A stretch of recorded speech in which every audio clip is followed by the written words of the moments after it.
দিতে হবে, আমরা এগুলো রাখবো, আমরা এগুলো আপনার নিব। মুসলমান ভাই, শেষ পর্যন্ত আব্দুল মুত্তালিব ওইগুলোকে আপনার কাবা ঘরে আবার রেখে এসেছিলেন। জোরে বলুন সুবহানাল্লাহ। যে দিয়ে কাবার গেটকে আপনার বানাইছেন, জোরে বলুন সুবহানাল্লাহ।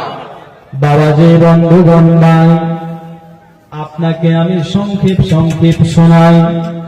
আব্দুল মুত্তালিব কুয়া পূরণ করা হয়ে গেল, আর বেলাদার আল্লাহর কাছে দোয়া করেছিল, আল্লাহ আমারে যদি 10টা বেটা দাও, একটা বেটাকে তোমার রাস্তায় আপনার কুরবানি করে দেব।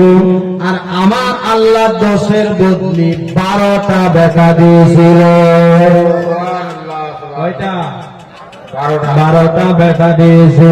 মুসলমান ভাই, একদিন আবার রাত্রে বেলায় স্বপ্ন দেখতেছে, স্বপ্ন কাবা ঘরে শুয়ে রয়েছেন, স্বপ্ন দেখতেছে। স্বপ্নের মাধ্যমে তাকে বলা হচ্ছে, ও আব্দুল মুত্তালিব, আপনি কুরবানি করেন। সুবহানাল্লাহ। আব্দুল মুত্তালিব আপনার সকাল বেলায় উঠে একটা যেন দুম্বা কুরবানি করে দিল। আবার বেলাদার দ্বিতীয় দিন উঠলেন, স্বপ্ন দেখেছি। আবার দ্বিতীয় দিন বলছে, আপনি এর থেকে বড় কুরবানি করেন। আবার একটা গরু জবাই হলো। আবার তৃতীয় দিন বলল, আপনি কুরবানি করেন। আবার একটা আপনার উটনি জবাই করলো। বেলাদার বন্ধুগণ ভাই, আপনার আব্দুল মুত্তালিবকে আবার বলছে, আপনি কুরবানি করেন। আব্দুল মুত্তালিব বলছে, কি কুরবানি করব?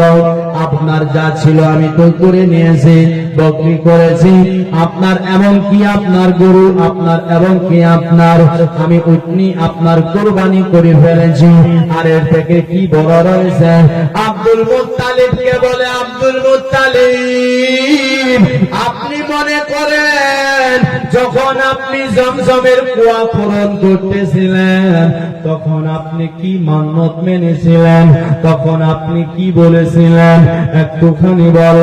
দোস্ত বন্ধুগণ ভাই, কথাটা শুনতে না চট করে তার কথা, আপনার সহিম কথাটা মনে পড়ে গেল।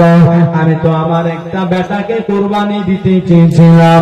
তিনি বলছেন, শোনো, তুমি আল্লাহর কাছে 10টা চেয়েছিল, আর আমার আল্লাহ তোমাকে 12টা দিয়েছে।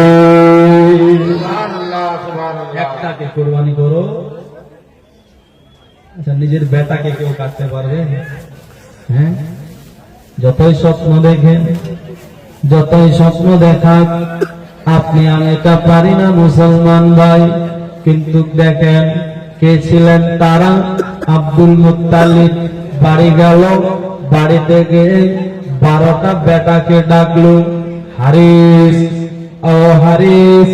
হারিস ছুটে এলো। আপনার আব্বাস, আব্বাস ছুটে এলো।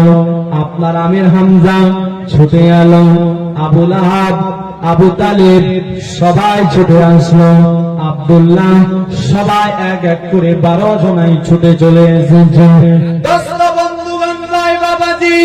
আব্দুল মুত্তালিব বলছে, আপনারও আমার বেটারা, তোমরা একটু আমার কাছে সবাই আসো। সবাই গেল। যাওয়ার পর বলেছিলেন, আব্বা কি হয়ে গেল? হঠাৎ করে আপনি সবাইকে ডাকলেন, কারণটা কি একবার বলো।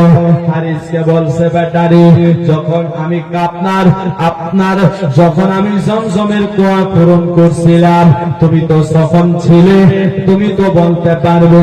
তখন আমি একটা মিন্নত মেনেছিলাম যে আমার যখন আপনার বেটা 12টা 10টা হবে, একটাকে আল্লাহ রাস্তায় কুরবানি করতে হবে।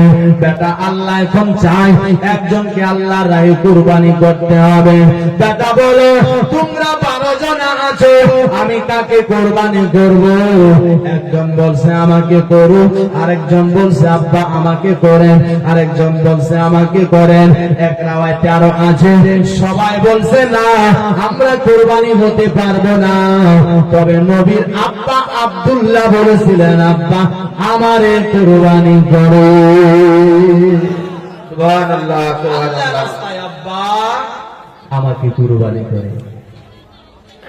দোস্ত বন্ধুগণ ভাই, আপনার কথাটা শুনে এবার আব্দুল মুত্তালিব কি করলেন, আপনার বেড়াদার আব্দুল্লাহকে নিয়ে চলে গেলেন কোথায়?